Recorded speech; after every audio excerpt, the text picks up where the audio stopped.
tipo de consciência diferente das pessoas dos centros urbanos, né? Então, infelizmente, quando a gente se desconecta das coisas, né, isso acontece em qualquer circunstância, obviamente que em qualquer circunstância que você se desconectando de um assunto, você vai esquecer daquele assunto, né? Isso é natural que aconteça. E como o conhecimento sobre as forças da natureza, né, as forças, como é que funciona esse universo, um mecanismo que é esse grande cosmo, como isso foi perdido ao longo dos milênios, nós temos uma visão realmente bastante limitada sobre todos os assuntos que regem esse universo. Eu estou dizendo isso porque, obviamente, os deuses, né, e os planetas onde esses poderosos deuses vivem, eles nascem como deuses justamente porque eles desenvolveram um nível de consciência, né, muitas qualidades, né, essas pessoas são extremamente qualificadas, né, elas possuem então todas as qualidades divinas, as boas qualidades, né, todas as qualidades que são boas, que nós conhecemos aqui nesse planeta, eles têm isso de forma superlativa. Então, isso é realmente bastante multiplicado e devido a isso obtém-se méritos, né? Obtém-se então uma coisa que a gente chama de Shakti. Shakti é o poder absoluto, o poder que vem de dentro da gente, dos chakras, não? Ou seja, a potência desses seres divinos é absoluta. E obviamente que eles têm também um conhecimento muito mais amplo do que o nosso, não? Um conhecimento muito mais abrangente, muito mais penetrante, e além disso também, tudo na plataforma divina, que a gente chama então de celestial, é absoluto também, né? É absoluto, tendo em vista o ponto de vista aqui do mundo, desse universo que a gente está, né? Claro que absoluto sempre são os planos transcendentais, mas nós estamos dentro do mundo material, então é disso que a gente está falando. Então, a visão realmente deles é divina porque é completa, é a visão verdadeira, né? É a visão védica. Como a gente já havia declarado, os Vedas significam justamente a verdade absoluta. E, portanto, a visão que os deuses têm é védica, é uma visão absoluta, da verdade absoluta. E é interessante que você tenha questionado sobre a visão que os seres divinos têm aqui sobre esse alinhamento, porque quando você observa, então, todo tipo de profecia, não? Todo tipo de os grandes profetas que estiveram aqui e que deixaram algumas escrituras proféticas, por exemplo, Nostradamus, até mesmo na Bíblia você vai encontrar muitas profecias, não? Mas especialmente falando das centúrias de Nostradamus, então, você observa ali que ele não fala especificamente de datas, né? Ele não fala de 1900 e pouco, 1500 e pouco, ele não fala dessas datas, mas sim ele fala de alinhamentos planetários, né? Então ele diz que quando o Sol estiver em Leão, né, e Saturno estiver na constelação de Áries, e a Lua estiver na constelação tal, e Marte estiver na constelação de Capricórnio, aí tal fato irá acontecer, né? E se você observar então, qualquer tipo de profecia sempre está relacionado a alinhamentos planetários, ou então determinadas posições planetárias em determinados signos. Lembrando então que esses signos não são exatamente símbolos, mas são realmente constelações que existem no céu, né? Então são fatos astronômicos, né? São evidências astronômicas. Ou seja, como eu havia comentado, o importante não é estudar astrologia, mas entender primeiramente de astronomia, entender que existem esses planetas e essas constelações. E a partir dali, sim, tirar as conclusões astrológicas. Mas o que eu estou dizendo é que para cada movimento, né, para cada ação que existe dentro desse universo, existe sempre uma espécie de posição planetária dentro dessas constelações zodiacais, dentro desses signos, né? E isso acontece tanto em referência ao mundo, ao planeta onde nós estamos vivendo, que obviamente vai também impactar todo o universo, como também impacta individualmente cada ser desse planeta, né? Nós comentamos então que a mesma força, né, o mesmo impacto, a mesma energia não vai causar efeitos diferenciados para cada indivíduo desse planeta aqui, né? A mesma energia não causa os mesmos efeitos, as mesmas manifestações para todos os seres, né?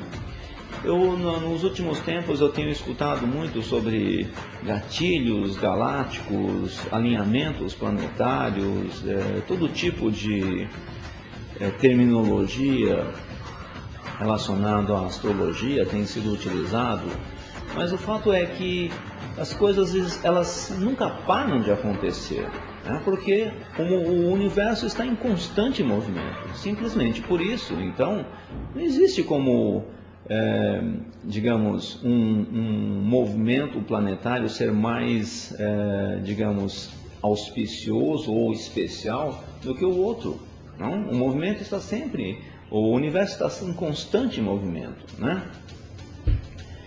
Mas, obviamente que mesmo os poderosos avataras também, eles estão sujeitos a essas posições planetárias, esses determinados alinhamentos planetários, né? Então, porque você observa que, estudando, analisando mesmo os mapas dos grandes avatares que nós temos, poderosas entidades que apareceram aqui, grandes yogis,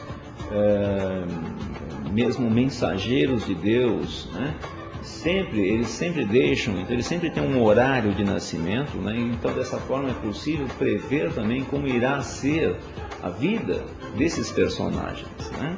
Todos eles estão então, independentemente da posição que eles irão ocupar no planeta, eles estão sempre sujeitos a essa ciência, a astrologia védica. Bom, ela pergunta então, que impulso recebe nossa humanidade, né? De que maneiras poderemos aproveitá-lo melhor? Pois bem, vejam bem, obviamente que todos nós temos assim nossa livre-arbítrio, né? nossa liberdade de escolha, né? Considerando também que todos nós temos um karma, né? Porque a partir do momento que a gente nasce nessa forma humana, né? A partir do momento que a gente nasce nesse mundo, a gente recebe imediatamente, nós temos que ter um karma, né? Nós não podemos nunca deixar de considerar que temos um karma. Então, muitas vezes nós temos escolhas, né? Nós desejamos algumas coisas, mas é preciso analisar também se nosso karma, se existe aquilo na nossa história, no nosso karma, né? Se aquilo está realmente manifesto no nosso karma, né? Se aquilo vai se manifestar. E se caso estivermos dentro de um período que aquilo pode se manifestar, realmente aquilo pode vir a acontecer, né? Os mestres também são unânimos na transmutação do karma também, né? É claro que, como eu sempre digo, é importante saber primeiro qual é o karma que você tem, né? Identificar esses karmas, para aí sim, depois poder transmutá-lo, né? Mas como transmutar esses karmas, depois que nós tivermos esses karmas identificados, né? Obviamente nós podemos transmutá-los no sentido de potencializar, caso haja uma potência, né? dentro da gente que seja natural, então nós podemos utilizar, né, multiplicar essa potência, potencializar ainda mais uma força natural, como também nós podemos, então, se for identificado um karma que seja de origem maléfica, né, porque tudo que a gente faz, então, existe uma reação, e muitas vezes aquela reação pode se acumular para a nossa próxima existência. Então, nesse caso, se houver a identificação, então, de um karma não muito benéfico, então nós vamos ter que trabalhar para minimizar esse karma, né? Até que nós possamos, então, acabar neutralizando esse karma, então tornando esse karma latente, né? Ele pode entrar num estado de letargia e dessa forma ele ficar dormindo lá, ele não se manifestar, né? Então isso é possível também através de disciplinas, né? Dentro do conhecimento védico chama-se sadhana. Sadhana quer dizer disciplinas, determinadas austeridades que se pratica, que são específicas para cada ser humano, para cada indivíduo, né? Então, porque o que se observa também é que muitas vezes se fala, você fazer tal coisa, né, é muito bom, né? Depende, não? Porque não é todo mundo, então, que pode praticar a mesma coisa e ter o mesmo efeito também, né? Para alguns, por exemplo, comer açúcar pode ser muito bom e para outros pode ser destrutivo, pode ser até fatal, né? E assim tudo acontece na vida, né? Nada é bom para todo mundo e nada é ruim para todo mundo, né? Por isso que é preciso sempre uma análise individualizada, né? Veja, ela pergunta então em relação ao impulso que esses alinhamentos planetários dão para a humanidade, né? Ora, é fácil entender também que esses alinhamentos planetários, como eu já havia comentado, eles vão afetar a humanidade. Mas eles não irão afetar muito mais pessoas que nascem naquele horário em que houve aquele alinhamento planetário. Mas observem também uma coisa muito interessante. Se o universo está em constante movimento, isso significa que aquele alinhamento planetário ele vai então mudar de posição também, né? Vejam, nós estamos considerando que o ascendente, que a gente chama aqui de Lagna, que esse ascendente muda a cada 2 horas.